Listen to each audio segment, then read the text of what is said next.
Alright, welcome to today's show. Today I'm installing a Stromberg Carlson Bike Rack on my camper. Alright,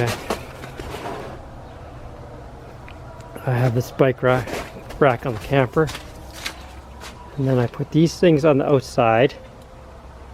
They're really supposed to go on the inside here, but like some other guy said, then you can use your truck bed to haul some wood or whatever you need to do. But then, let's see, get out of the shadow. I installed this U-clamp. And then I put some ratchet straps right here to there. That's never gonna move. That is way stronger than the little straps they sent. I'd still put them on and probably bungee them together, but I think this is going to be a better way.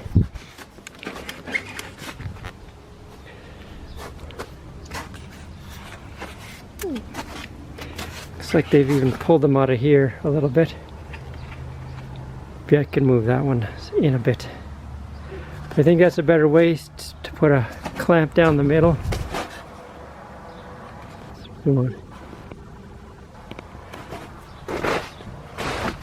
So that's what it looks like. That's gonna be good. Of course, it's still March, and I'm sure we'll have lots of time before we have to get camping. But there, that's it. I'm thinking of putting a cover over the bikes too, but we'll see how that goes. Today's quick show. Subscribe, hit the like button. Thanks for watching.